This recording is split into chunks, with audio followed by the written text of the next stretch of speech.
బాప్తిస్మము పొందగోరి దేవుని పాదాల చెంతకు వచ్చినటువంటి వ్యక్తులకు ఉండవలసిన అర్హతలు. బాప్తిస్మం పొందటానికి ప్రభువుని వద్దకు వచ్చినటువంటి వ్యక్తులకు ఉండవలసినటువంటి అర్హతలు.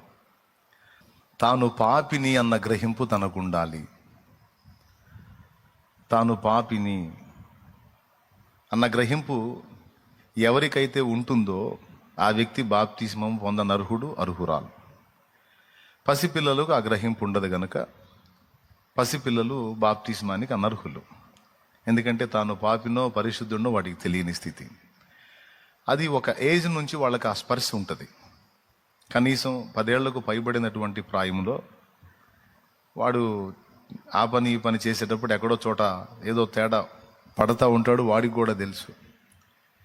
ఒక 12 ఏళ్ల బుడ్డోడిని నీళ్ళలోకి దిగాడు వాడు బాప్తిస్మానికి. ఎందుకు తీసుకోవాలనుకుంటున్నావురా అని అడిగాను. నేను పాపినాన్నా అన్నాడు. ఏం పాపాలు చేసేవరా నువ్వు అంటే, నాకు దగ్గర ఏదో నాకు ఉన్నాయిలే అన్నాడు. దేవునికి స్తోత్రం.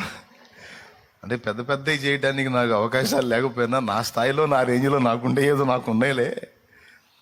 మరి ఇప్పుడే ఎందుకు తీసుకోవాలనుకుంటున్నావురా, చిన్నోడేగా, నీ 12 ఏళ్ళే కంటే కాదన్నా తీసుకోవాల్సిందే, నువ్వు ఇవ్వు, నా పాపాలు గడిగేసుకోవాలన్నాడు.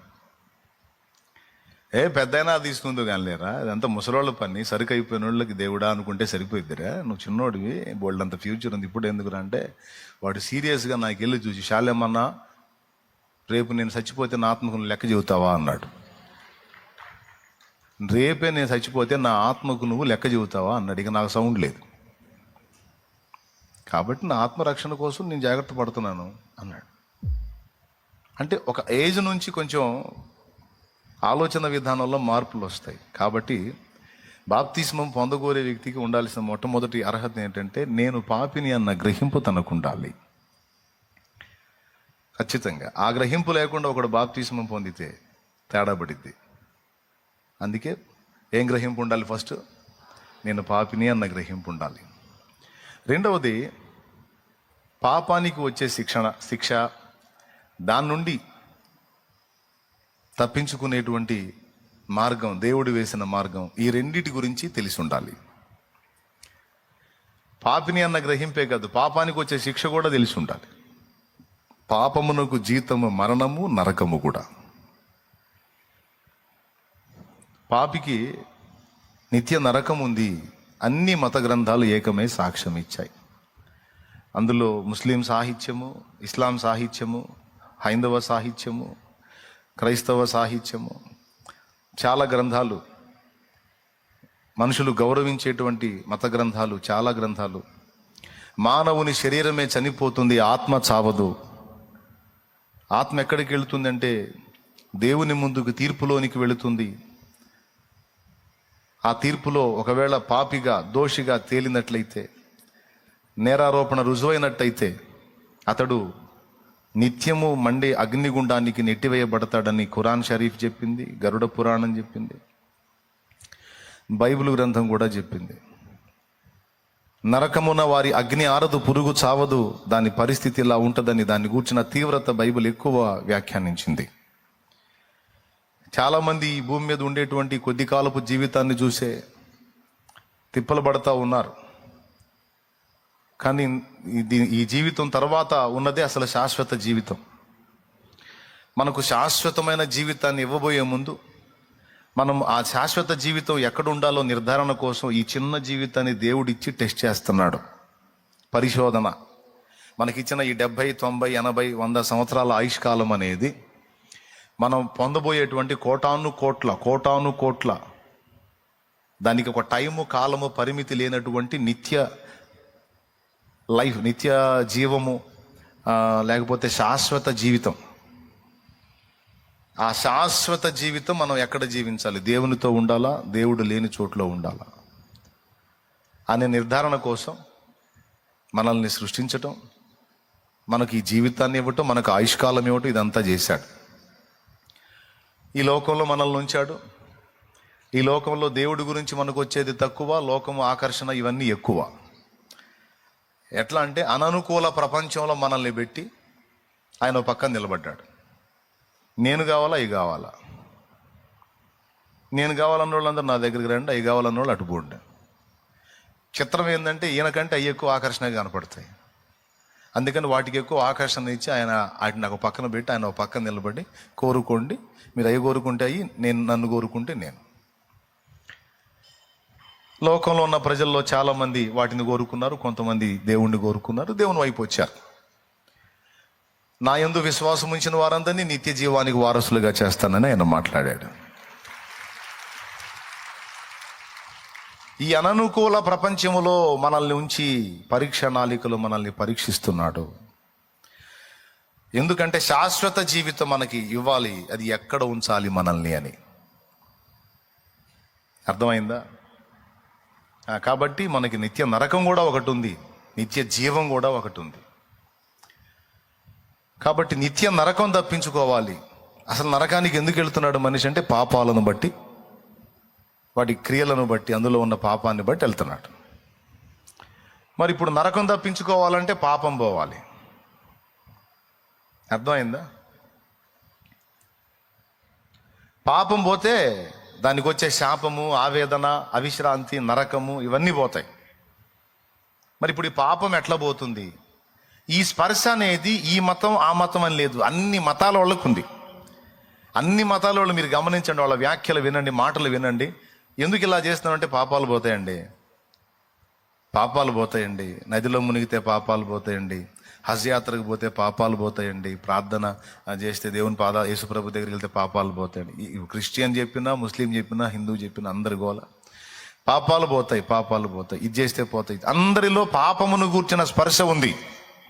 ఏమైనా అర్థమవుతుంది నేను చెప్పేది? స్తోత్రం చెప్పండి, గట్టిగా చెప్పండి.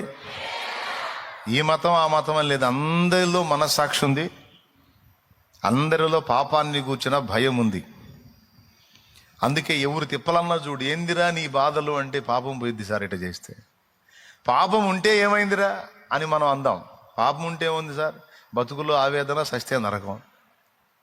కాబట్టి ఆ నరకం నుంచి తప్పించుకోవాలంటే దానికి కారణమైన పాపం నుంచి విడుదల పొందాలి. అందుకే తిప్పలు పడుతున్నానని రకరకాల తిప్పలు జనం పడతా ఉంటారు. కాబట్టి బాప్తిస్మం ముందుకు వచ్చిన వాడికి ఫస్ట్ తాను పాపిని అన్న గ్రహింపు ఉండాలి. రెండవది పాపానికి వచ్చే జీతం ఏంటో కూడా తెలిసి ఉండాలి. మరి ఇప్పుడు సమస్య అర్థమైంది, పాపానికి శిక్ష వస్తుందని. ఇప్పుడు దాని నుంచి తప్పించుకునే మార్గం ఏంటి? దానికి మనుషులు కల్పించుకున్న మార్గాలు ఉన్నాయి, దేవుడు తానే వేసిన మార్గం ఒకటి ఉంది. మనుషులు కల్పించిన మార్గాలు రకరకాలు ఉన్నాయి. సొంత మార్గాలు వేసుకున్నారు. సొంత మార్గాలు, మనుషులు వేసుకున్న మార్గాలన్నీ దేవుడు ఆమోదించడు. ఎందుకంటే మనం ఇచ్చే ప్రతిఫలాలు తీసుకొని, మనం ఇచ్చేటువంటి చిల్లర తీసుకొని, మనం ఇచ్చేటువంటి అవి ఇవి తీసుకొని మన పాపాలను, మన దోషాలను దేవుడు వదిలిపెడితే మనందరికంటే దేవుడే పెద్ద పాప అవుతాడు. ఏమైనా అర్థమైందా మీకు? మనం ఇచ్చే కమిషన్లు ఏవైనా ఏ రూపంలోనన్నా ఇవ్వు నువ్వు, దేవుడా ఇగో ఇది తీసుకొని నా పాపాలు వదిలేసేయి అని మనం ఇచ్చే సమస్తము, అవి ఏవైనా కానీ, ఏ మతం వాళ్ళు ఎలాంటి ప్రయత్నాలు చేయని, వాటిలో ఏవి తీసుకొని దేవుడు మనల్ని వదిలిపెట్టినా, తీసుకొని వదిలిపెడితే, ప్రతిఫలం తీసుకొని వదిలిపెడితే ఈ మనుషులందరికంటే ఆ దేవుడే పెద్ద పాప అవుతాడు. ఈ సంగతి సమాజంలో చాలా మందికి తెలియదు. ఎవరో ఒక అధికారిని ఏదో లంచం ఇచ్చి కన్విన్స్ చేసినట్టు దేవుణ్ణి కూడా ఏదో ఒకటి ఇచ్చేసి లైన్ చేద్దాం అనే ఆ సైకాలజీలోనే ఉన్నారు, ఆ ఐడియాలజీలోనే ఉన్నారు. కానీ ఒరే ఇవన్నీ దేవుడు తీసుకోడరా, ఇవన్నీ చెల్లవరా, ఇవన్నీ మన నాటకాలు రా నాయన. ఆయన సృష్టించిన బొమ్మలకు మనకే ఇన్ని నాటకాలు ఉంటే ఇంతమందిని సృష్టించినోడు ఇంకా ఆయన ఎంత మొనగాడై ఉంటాడు. మన డ్యాన్సులు అక్కడ పనికి రావరా అన్న గ్రహింపు వాళ్ళకు ఉండదు. మనుషుల దగ్గర వేస్తే డ్యాన్స్ సరిపోయింది, కానీ దేవుడి దగ్గర వేస్తే జాయింట్లు తీస్తాడన్న సంగతి తెలియదు. దేవునికి స్తోత్రం. మరి ఏం చేయాలి బాబు, ఎట్లా బయటపడాలి? మరి ఇప్పుడు పాపానికి ఏమో శిక్ష అంటుండే, మరి తప్పించుకోవాలి అంటే మరి ఏం చేయాలి? మరి ఇదే దొరికింది దారి, ఏదో ఒకటి ముందు ఇచ్చి శాంతి పరుద్దాం అని తిప్పలు పడుతున్నాం. అంటే దానికి దేవుడిచ్చిన సమాధానం ఏంటంటే, ఓకే మీ బాధ అర్థమైంది, పరిష్కారం అది కాదు. పరిష్కారం ఏంటంటే, మీ పాపమునకు మీరన్నా శిక్ష పొందాలి, లేదా మీ స్థానములో మీ సంబంధిగా ఉన్నవాడు మరొకడన్నా శిక్ష పొందాలి. ఆ విధంగా తప్పించి ఇక ఏ విధంగా కూడా పాపానికి శిక్ష తప్ప ప్రాయశ్చిత్తము మీ పక్షంగా చేస్తే తప్ప మీరు పాపం నుంచి విడుదల పొందలేరు. ఎందుకంటే నేను న్యాయాధిపతిని. ఏదో మీరు ఇచ్చినవి తీసుకుని వదిలేశాను అనుకో, నేను తేడా అవుతాను. కాబట్టి అట్లా కుదరదు. అందుకని మీ పక్షమున మీ అందరినీ సృష్టించినటువంటి సృష్టికర్త నేనే,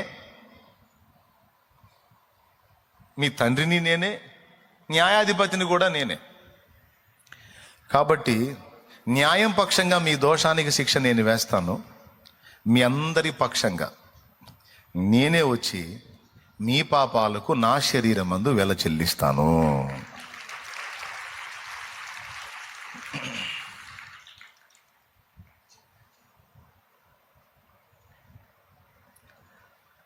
ఇది దేవుడు చూపించిన దారి.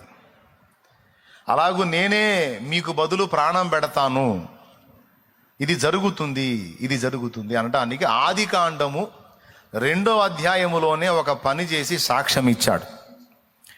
వాస్తవంగా ఆదాము హవ్వలను తోటలో ఉంచినప్పుడు ఏమన్నాడు? ఆ పండు తిను దినమున నిశ్చయముగా మీరు చచ్చెదరు అన్నాడా అనలేదా? బైబిల్ చదివిన వాళ్ళు చేతులు ఎత్తండి. కనీసం ఆదికాండం కూడా చదవలేదా? ఇది మహాదరిద్రం. దేవునికి స్తోత్రం. వాక్యం మనం చదవాలని ప్రసంగం చేసినప్పుడల్లా ఆవేశంతో ముందు చదివేది ఆ 3 అధ్యాయాలే. ఏ 3 అధ్యాయాలు? ఆదికాండం 3 అధ్యాయాలే, అవునా? అందులో 2వ అధ్యాయంలో తోట ఆదాము నుంచుదేమన్నాడు? తోటలో ఉన్న చెట్ల ఫలములన్నీ మీరు భుజింపవచ్చును, అయితే తోట మధ్యనున్న మంచి చెడుల తెలివినిచ్చేటువంటి ఆ వృక్ష ఫలమును మాత్రం మీరు తినవద్దు, అది తిను దినమున నిశ్చయముగా చచ్చెదవు అన్నాడు. 2:17. ఓకే, నాకెళ్ళి చూడండి, ఉంటుందిలే. చచ్చెదవు అన్నాడా లేదా? తర్వాత హవ్వ ఆ పండ్లు తిన్నది, ఆదాము కూడా ఇచ్చింది, ఆయన కూడా తిన్నాడు. మరి చచ్చారా?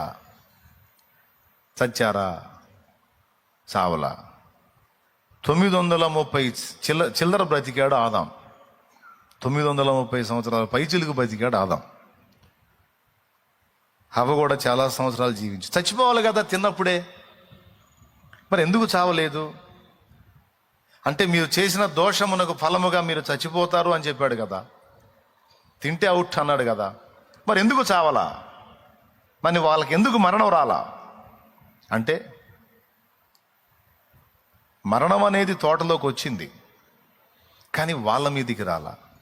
వాళ్ళ దోష శిక్షని ఒక పశువు మీద ఉంచి వాళ్ళకు ప్రతిగా దాన్ని బలి చేసి దాని రక్తమును బట్టి వారి పాపమునకు ప్రాయశ్చిత్తం చేసి, సిగ్గు తెలిసిన వాళ్ళకి దీని చర్మము చేతనే చొక్కాయలు చేయించి తొడిగించి, ఇప్పుడు పాపానికి ప్రాయశ్చిత్తము ఆ పశువే, వారి సిగ్గు కప్పింది కూడా ఆ పశువే. ఎవరి పశువు? లోక పాపములని మోసుకొని పోవు దేవుని గొర్రె పిల్ల. చూసారా? మన పాపాలకు ప్రాయశ్చిత్తము యేసు రక్తమే. మనకు సిగ్గు కప్పుకోవడానికి మహిమ వస్త్రము, రక్షణ వస్త్రము, పరిశుద్ధ వస్త్రము, నీతి వస్త్రము యేసే. విమోచన యేసే, దేహమును కప్పిన వస్త్రము యేసే. క్రీస్తులోనికి బాప్తిస్మం పొందిన మనం అందరము ఆయనను ధరించుకున్నామని ఒక వస్త్రాన్ని గురించి మాట్లాడినట్టు మాట్లాడుతున్నాడు. ఆ పశువు ద్వారా 2 జరిగిన ఆదాము హవ్వలకి. ఒకటి, వారి మీదికి రావాల్సిన మరణము తప్పింది, అది పశువు మీద పడింది. ఓకే, ఇప్పుడు వాళ్ళకు దోష నివృత్తి కలిగింది. అందుకే వాళ్ళు చావకుండా బ్రతికారు అన్ని 100 సంవత్సరాలు. లేత అవుట్. రెండవది, వాళ్ళ దేహములకు చలి, ఎండ, వాన 3 కాలాలకు సరిపోయిన వస్త్రాలు వాళ్ళకి దొరికినాయి. లేకపోతే అంతకుముందు వాళ్ళు అంజూరపు ఆకులు కట్టుకున్నారు. అవి ఎన్ని రోజులు ఉంటాయి? ఎండా గాలి తగిలిందంటే పెట్లిపోతాయి, మళ్ళీ ఆకులు తెచ్చుకోవాలి, రోజు తెచ్చుకోవాలి. కానీ దేవుడు చేసిన పని చూడండి, చర్మపు చొక్కాయలు చేయించి తొడిగించాడు, ఇంకంతే ఫిక్స్డ్ అయ్యి. మానవుని పాపానికి పరిహారముగా ఒక పశువుని వధించి 2 విషయాల్లో మానవులకు మేలు చేసి దేవుడు ఆదిలోనే తాను ఎలా భూమి మీదకి వస్తాడో మానవ పాప పరిహారార్థం. ఇప్పుడు ఒక కుటుంబం ఉందండి, కుటుంబం అంతటికి కలిపి ఒక పశువును వధిస్తారు. మాకు ఆచారం ఉండింది. మేము చేసే జాతరలలో ఫ్యామిలీ మొత్తాన్ని కలిపి ఒక పొట్టేళ్ళని తీసుకుంటాం. తీసుకొని దేవర దగ్గరికి వెళ్తాం. వెళ్ళి మా అందరి కుటుంబానికి బదులు దాన్ని వేస్తాం. అంటే అర్థం ఏంటంటే దీని రక్తాన్ని చూసి మమ్మల్ని విడిచిపెట్టు దేవుడా అని. అంటే కుటుంబం అంతటికి కలిపి ఒక పశువు. ఓకేనా? మనందరం ఎవరికి వాళ్ళం ఫ్యామిలీస్, మనందరం సపరేట్ కుటుంబాలు. అయితే ఇప్పుడు మనందరము కలిపి దేవుని కుటుంబం. ఈ కుటుంబాలన్నీ కలిపి ఎవరి కుటుంబం? ఇప్పుడు మా కుటుంబానికి ఇప్పుడు 4 ఆడపిల్లలు, 2 మగ పిల్లలు, వాళ్ళ పిల్లలు మొత్తం ఇప్పుడు జస్ట్ మా ఫ్యామిలీని పిలిస్తేనే ఒక 50-60 మంది కూర్చుంటారు. జస్ట్ కుటుంబం. మా నాన్న అమ్మ ఇద్దరి ద్వారా వచ్చిన సంతానం, వారి సంతానం, ఆ పిల్ల సరుకు, పెద్ద సరుకు మొత్తం అందరిని కూర్చోబెట్టామంటే ఒక 50-60 మంది అవుతారు. అదే ఒక పెద్ద కూటమి అయింది మాకు ఇంక బయట ఎవరు రావాల్సిన అవసరం. ఫ్యామిలీ కూర్చుంటేనే కూటమి అయిపోయింది. ఇంకెవరిని పిలుచుకునే అవసరం లేదు. ఒక డేషా బిర్యానీ వండుకుంటే శుభ్రంగా హుష్పటాక్ అయిపోయింది. స్తోత్రం. ఇట్లాంటి కుటుంబాలు ఇప్పుడు ఫస్ట్ అది అంతా మా నాన్న కుటుంబం. మొదట 4 ఆడపిల్లలు, 2 మగ పిల్లలు. తర్వాత ఒక్కొక్కడు ఒక కుటుంబం అయ్యాం. అవునా? ఇప్పుడు 6గురం కదా, 6 కుటుంబాలు అయినాయి అనుకోండి. ఈ 6 కుటుంబాలు ఎవరి కుటుంబం? అట్లాగే ఈ భూమి మీద ఇన్ని కుటుంబాలుగా ఉన్న మనమందరము కలిసి అందరికి మూలం దేవుడు అయితే దేవుని కుటుంబం మనం.